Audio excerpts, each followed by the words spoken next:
Hello and welcome to the stories of Northern life from the Sault Ste. Marie Museum.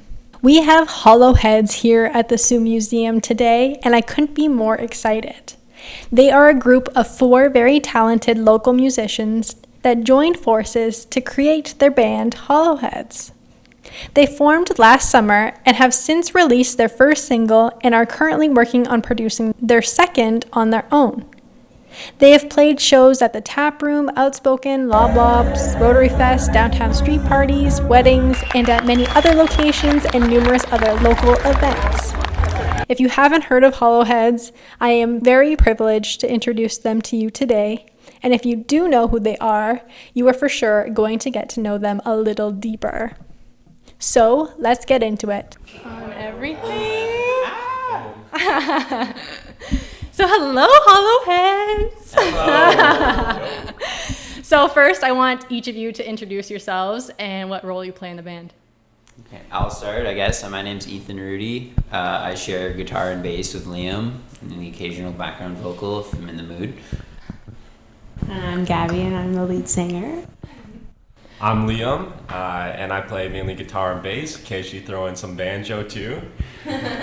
And I am Joe, and I play the drums. Awesome. So I want to talk about each of your music journeys to start before we get into the band. So can you start by talking about your music journey? When did it start? What major influence got you each into music? And what have you done to get you where you are now? And don't feel rushed in answering. So I guess mine really started in high school when I was like 16, 17.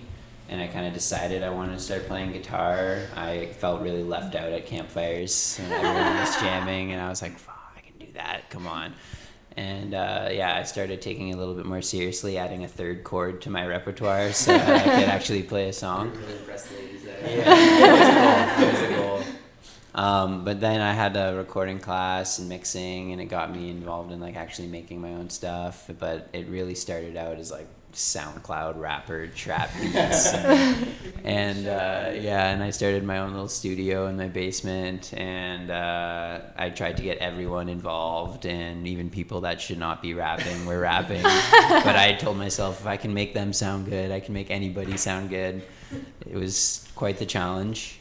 And then from there I kind of drove away from the rap stuff and started falling in love with guitar more, and slowly learning more until eventually I got the opportunity to be in a band and play shows and really hone the guitar stuff and play better music. That was mostly it for me, and it's been a journey. For me, I started playing super young. It started with piano a little bit, and I just liked doing that, but I mostly just wanted to sing. So anything I was doing other than that was just as a means of transportation sort of for my vocals. So I dabbled with guitar a little and piano, and I can I can get through songs and whatever, but my main area of wanting to play music is definitely singing.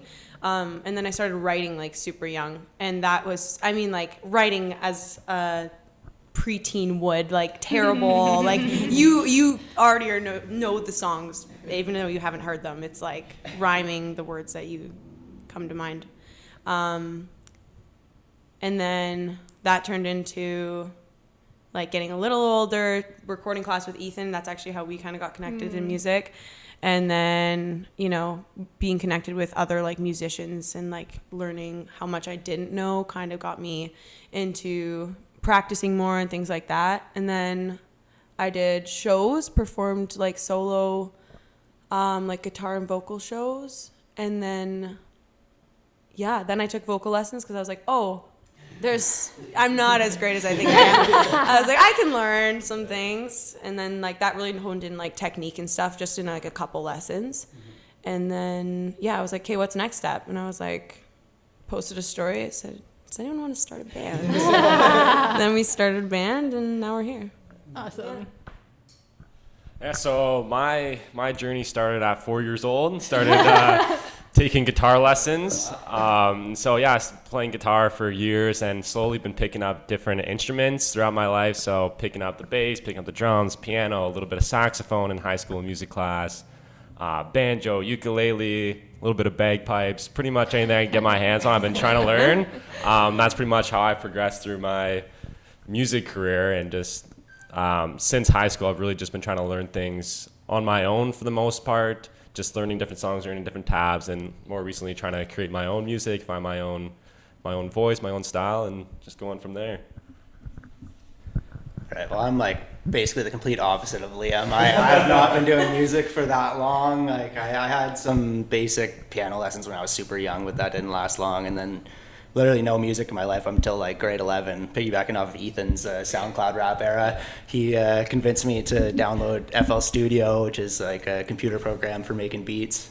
And I just did that for like 3 years. I loved it, got into it. And then eventually moving away to university, one of my roommates, Charlie Elder, is a singer, and he was looking to start a group, but there was no drummers or anything. So I was like, I always thought it was a cool instrument, and I liked it growing up, but I never thought I'd actually play it. And then one day I just said, screw it, and bought some drums. And then literally 3 weeks later, me, Charlie, and Ethan went out on stage and played a gig. That's awesome. It was quite stressful, but I played the most basic stuff I could, but figured it out through just 3 hours a day of practicing and YouTube tutorials. And I think you killed it. Yeah, that's amazing. It's pretty good. And then, I think I'm about a year and a half into actually playing the drums now, and completely self-taught, just YouTube videos basically driving me through it. But I love it. Like, love music ever since I started, and that's basically it. Awesome. So now I want to talk about the band, how it formed. You kind of touched on it, Gabi, but I want to get a deeper story as to how it all began. I just remember I got a message from you. I know. Yeah. Like from my perspective, I was living with Ethan in Ottawa at the time, and we had just started our thing with Charlie there. And I saw Gabi posted on her Instagram story, like looking to start a band, and I obviously had like heard some of her songs before, knew how talented she was. So I ran upstairs. I'm like, Ethan, like, I knew they were close. So I was like, text her right now. Let's get this going. And it just so happened that Liam also messaged her and was looking to play bass. So it was literally like bass, guitar, drums, vocals. It worked out just perfectly. And then I felt like we meshed pretty well right from the start, from first practice. That's so. good. And then from my perspective too, like it all, like for me, it really started with wanting to, like I know, like my strong suit is singing. Like I know, like I can technically play these instruments, but like we all know, like that's not where I belong. And so like it was taking away from my focus of singing. So I was like, hey, I need a band. Like I want a band, and also like I want the vibes and like. Anyways, so we posted that story, and then you responded, and. Yeah, and then E, of course, like responded, and I think I personally reached out to you too. I was like, "Would you be interested?" or something. I don't remember the details. Yeah, I don't remember the finer I details. think I remember you telling me that Liam reached out and that we could get together, and then Joe and I were next to each other in the house. So it's just like, okay, yeah. It just like clicked, yeah. Awesome. Yeah. So the initial intention was really just to create music, or what was it? Well, that was I think mine, so. but Like, I don't like. Just seemed like fun. It was fun playing the Yeah. instrument, and it's fun playing with other musicians. But everybody in the group's like super talented, so I don't know. It was just basically just for fun, just to make some cool music, have a good time. And has that changed? Is that still the same intention, or? We were talking about this, what was it, the other day? I don't know. We were like, how when we started the band, it was really just like, let's get out in the community and play shows and like, you know what it feels like to play with a band and have that kind of chemistry as musicians. And, naturally when we jam, we were just noodling around, and we ended up writing 15 songs last summer, plus Gabi's originals that we would just adapt with the rest of us. Our little flavor. Yeah, and then I guess this summer we've been just kind of honing in on those originals and playing more, and then trying to record ourselves this time instead of recording at an expensive studio. So yeah, I guess the only thing that's really changed is trying to produce more and get it all out in streaming services. Just taking things kind of like another level up. Yeah, like, especially not just originals. Being a basic jam band, get it legit, get it like nice and tight. We've had to say no to a couple birthday parties. Yeah, I don't want to be that cover band. Yeah, eventually start getting our music out there for people to stream, and I think that's where the real success comes from. So can we dive deeper into your creative process in creating original music? We have a few iterations on our Yeah, creative it's process. never really been a consistent thing. It's like one of us will present an idea, and then usually it's just kind of noodle around, jam around until we find like some stuff we like, Yeah, and then we're just like take a couple parts, put them together, and then eventually just piece it together into a final arrangement. Yeah, we really just start with an idea and then just jam for like 15, 20 minutes, see what we like, listen back, and then see what we like, see what's good, see what's bad.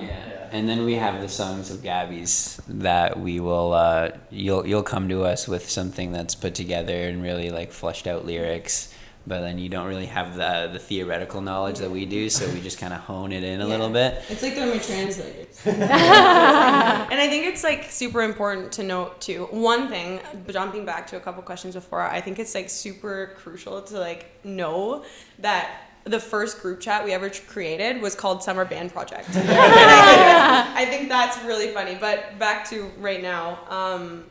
So for creative processes, like I think it's really cool to see songs that, like they're saying, like ones that I've brought fully formed, and then it's just like filling in the blanks kind of. I think that there's like a really cool difference between those songs and the songs that are starting with like a lick on a guitar, or like, oh, like let's write a song that feels like a 50s psychedelic diner song, and like, you know, like we like there's lots of processes where like we want to write a song that fits like has a certain taste, and then there's other songs where it's like, let's make lyrics and drums fit around this beautiful guitar lick, and like let's make that a song. And then there's songs where I'm like, I have something to say, here's a set of lyrics and like a general feel, and like make that happen. The lyrics inspire the music, other times the music inspires the lyrics. There's not really one set method we use. Really, it's just whatever comes out, like when we're just jamming, and then sometimes it works, sometimes doesn't. I don't know. I always think it's cool to see the progression of each song. Like say Gabby would like send in like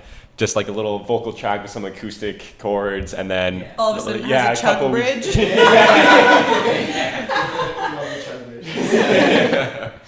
So yeah, that's always my favorite part, just seeing the progression, how creative we can get. Even from the songs we had last year to like how we're like rethinking them this year. Like when we redid Lucy at the start of the summer, it was just like, I don't know, it just evolves, you know, throwing in some different tones this time, or throwing in a couple different solo ideas, and also just growing as musicians. For me, especially like with how little I've been doing it, like my progression like from last summer to this one changed like drastically. So a lot of the parts I wrote for the songs last summer, I want to change them because I know more stuff. Like I know what can fit better. So it's like just kind of taking them to the next level, stuff like that. Yeah. I am so envious of like what you guys created, because it's not normal that you see like a group of people that are just so creatively connected and create for the sole purpose of creating, right? Like that's not very common. So super cool. So you guys released a song, Complicated. Go listen to it on all streaming platforms. So was this the first time each of you have ever released a song? Not me, no. Yeah. Like basically for me, other than some random beats and stuff like that, but I had some cringy high school music on Spotify a little bit. What was my name? Roode. Yeah. Yeah, I don't know. What was it called? Do you want to share that? What, the SoundCloud one, or The one with the All I Want? Oh, when we sampled Justin Timberlake, crazy beat. That was fun. That we made that on 420 one day. It was. the music was half the time terrible. But That was those probably- basement rap sessions were so much fun. But that was probably like the first decent beat I ever made when I was like learning how to do it, and it wasn't just like stock sounds and just. But no, it was a cool sample. Aiden and I were getting into sampling, and we had some girls at our house, so we just wanted to impress them with making something cool. Oh yeah. And I don't think so. But no, and then I don't know. I think I only ever released one other thing onto Spotify, but it wasn't that big of a deal. I don't remember what it was called. It was like some "Wish You Were True" song, and it was like an emo rap song. Let's just skip the topic. No. And then for me, I also have you guys released? I don't even know this. I just like beats on YouTube and like a couple like remixes I made, but nothing other than that. Okay. Yeah, for me, this is like my first real experience, like actually creating a whole entire song and actually recording it and producing it. Like I've just been like a bedroom guitar player my entire life. Like I just learned tabs and like fool around on my own, but never really created something, which is why I felt like this, the band and this project was really, really cool for me. And then for me, I have released one song before. It was like a sort of like a duet, duet. It was sponsored by Scion, and there was like a company, they were reaching out and funding like young people to produce songs, and they basically paid for you to have it produced, but they paired you up with someone, and the like objective or challenge was to write a song with someone else. And I mean, we got together very late at last minute, right before the deadline basically, so we kind of just like used songs that we had already, I don't know if Scion wants to hear that, but we didn't really. But so we used one of those songs, and it was a really cool experience too. That was my first experience going through it. But she had released a song before, the person I was paired up with, Lindrina Elise. So she kind of held my hand through that. So it was cool. Yeah, awesome. So do you? Yeah. Do you ? Like a yellow cover. So how does it feel releasing Complicated as a band, like your first song as a band? How does that even contrast from the songs that you've released and that feeling? 4 times the hype. Yeah. It's cool. Or 2 times for me, but. Yeah, it was a process, like recording, and it took us 2 months? Oh, a long time.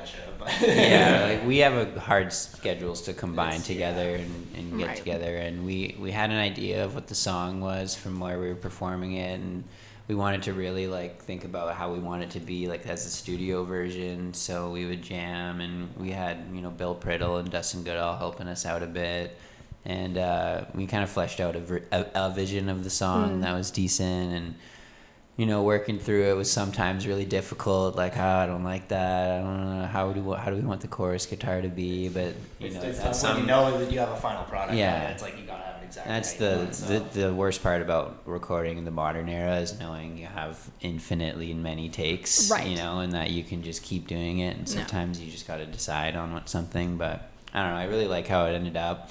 I could have thought of a million different ways it could have been, but sometimes you just got to take it as it is.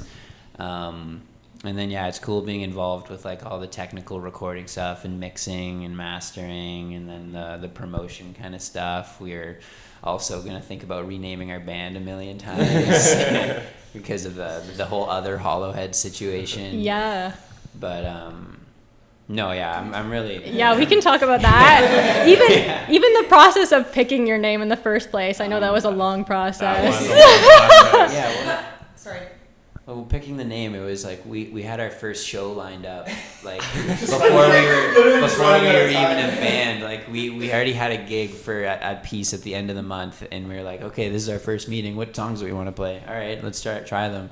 And like the first few times we played a couple covers, it was like, wow, that was way better than it should have been. And then the time was ticking. They're like, we need a name to promote you guys, and we just kept. I don't know. We really just rapid fired random like words off and like tried for I think 2 sessions. For a while, and then we just came with like, oh, that is the first one that we were like, yeah, this doesn't suck. Like, let's go. And like we knew 2 things going into it. Like we knew we wanted it to be like not just a face value name. Like we knew we wanted to have some depth to it, or like a dual entendre, or like an irony to it. Yep. And we also knew, what's that literary device called where it's like double letters?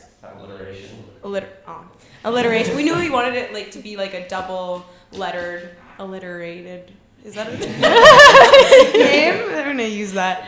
So then it was just like going through the motions of like, we knew, and we had heads down for a while, I think. Yeah, or like a body part. Yeah. If you guys seen the name, you should see that notebook. It's disgusting. I remember. Like the brainstorm, we're laying in the grass in Liam's backyard, and we're like, okay, we gotta like channel some creativity here, and we were like, it's freaking cold out. Like, but yeah, sorry, Liam, did you want to say something? No, that's pretty much it there. Yeah. Hollow Heads is just what we landed on. It rang the best. And I remember too, because we said it, because Ethan wasn't quite out of band practice yet, and so I forget who Just said it. just me and you guys. I think I think it was you and I. Yeah. And was it me or you? I think you. I was like, Well, Hollow we were Heads, really and you're like, itching there. eh? I was like, Hollow Heads? You're like, And Joe comes in, and we're like, Joe, Hollow Heads. Yeah, he comes in, I don't even say hi, Hollow Heads. He's like, all right. And then we were like, Hollow Heads, Hollow Heads, Hollow Heads. And then Ethan comes in, and we're like, Ethan, stop. Hollow Heads? And he's like, and then it was like, And I was like, you guys like it? Yeah. Okay. and we're just like, sent. We Like, knew that's our if name. we didn't commit on it that time, we would never find anything. It would be another like, 2 days Yeah. of just rambling random words. And then that night we recorded like demos of like the first I think like 6 songs that we wanted to nail down, start recording. So that was cool. Complicated. Yeah. Little Lover was in there. Yeah, Little Lover. I think Emily was alive at I don't know. I that think Emily was in there. Yeah, Emily was alive. point too. She's still alive. She's born she's in a file somewhere. But yeah, we essentially it's important to note that we had like 6 originals before we had a name. So Yeah. that's kind of Yeah. cool. Yeah. And Yeah. it stuck. Everything flowed so like quick when we started. Like Yeah. Yeah, that really got the just ball kind of rolling. really seamless. Like everything was I'm sorry, I'm really hogging this. It's okay. And when was like the date that you really started, or like close to? Had to have been. It was right when we got back to Birthday. school. May. So it would have been like mid to late May. I Yeah. think. Yeah, our first show was on June 1st, I think. Or something. That was this. Well, there was. Well, look at our Instagram. No, yeah, our first show was like May 30th, June 1st. Yeah, I remember May so we 30th. would That have way, have started in like And then May. Yeah, probably 10th, 3 maybe weeks. not. Yeah. I think It the was right when we got birthday back. on our Gmail account is the day we started. But yeah, and then like I don't know, I feel like our band name's meaning is really open to interpretation. Yes. But like we didn't have a solid meaning around it. But a lot of our friends are like, it sounds like you guys are just all a bunch of idiots. Yeah, it's like maybe intelligence isn't the biggest thing ever, but I don't know. I like to think about it as ego, like just like Yeah. it's really easy to be super egotistical, and Hollow Heads is the kind of like, no, we're just making stuff. Yeah. We're not trying to be anyone really. We're just having fun, expressing what we think. Yeah, I always tell people they always ask what our band name is. I'm like, oh, Hollow Heads. And they're like, what does that even mean? I'm like, that's up to you. What do you think it means? I love Who would you be without your brain? Okay, let's talk about shows. Where have you done shows? What have you done? Where? All over the map. Okay. Just list it off. Relay for Life, Peace Restaurant, Northern Superior Tap Room, Outspoken Brewery, Lop Lops, Algoma University, Rotary Fest, times 2, Times 2 as of 2 hours from. Whitefish Island. Yeah. We gotta think of the impromptus. Two Two Blasters. Yeah, open for a We're playing on St. Joe's the end of this month. Where is that? That's The community center. The Marina. Is that it? Trying to think last Hopefully, time. Kingston and Ottawa. Hopefully we can make that happen. Yeah. Global tour. I swear we played somewhere else though. Yeah. Oh, the street party last year. Yeah, Street Street. March, and then March Street this summer. Yeah. And then those places like Tap Room, we've done lots of them too. Yeah. Yeah, a lot of Thanks, people Liza. weekends. Thanks, Mom. Yeah. For letting us my band Shout out play Liza at and Tap Room. Superior. Best Yeah. venue. Yeah, and like all the different venues have had all their shares of challenges, like sonically.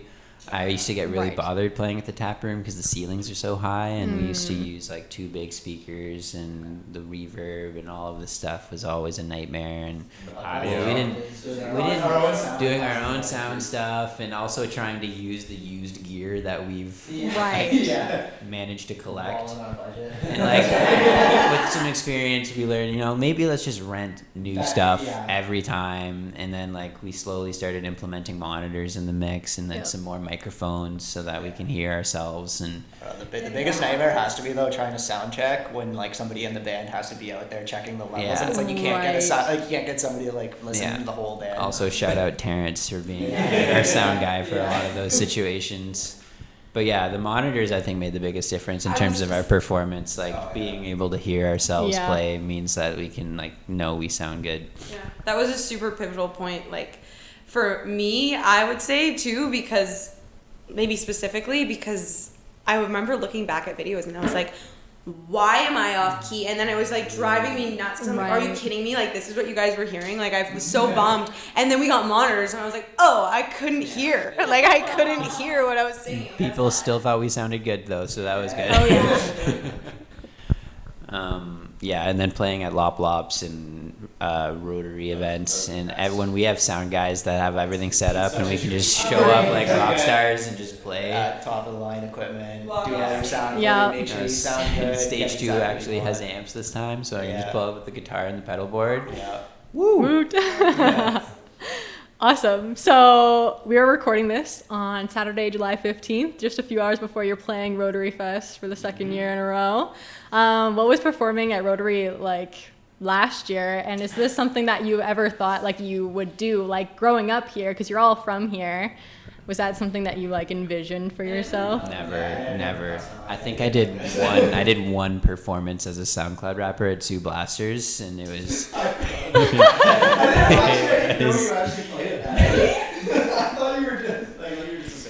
Yeah, it wasn't the greatest verse, but I hopped in there. I had a couple people that were just trying to get on the mic, and the guy there was like really trying to push us to the last possible minute, but we were like, we're still gonna try. And that was fun, but no, absolutely not did I think I'd be playing stage 2 or any kind of things. That was like our this. first actual stage gig, wasn't it? Yeah, Like that was our first like time where we had like sound techs, and I Yeah. think other than that it was just us. No, you're right. No, it was, yeah, we did that a was lot winter. since late, and then I think this is our first actual like being on a stage, somebody providing all our equipment, and like it was so nice, so fun. A couple sound hiccups last year Oh, is yeah. normal, but it was a vibe. I think those were moments where it's like, oh, maybe we should get some things like this when we play. Right. Wait, what is it? We're asking people, what's that? Oh, okay. You're just learning as you go. Yeah, I think everyone, like, as a kid has that dream of being a rock star and, like, pictures himself up on stage. But that, I feel like, was a big moment for me personally, being, like, really out there on, like, a fairly professional stage playing. Yeah, that was, like, one of the most, like, damn, we can go somewhere, guys. Yeah, and, like, Sue Blasters, too. We didn't have the biggest crowd there, but we had the smoke machine and the lights. Yes. And it was just, Experience and it was a everything. vibe. It was a vibe. Yeah.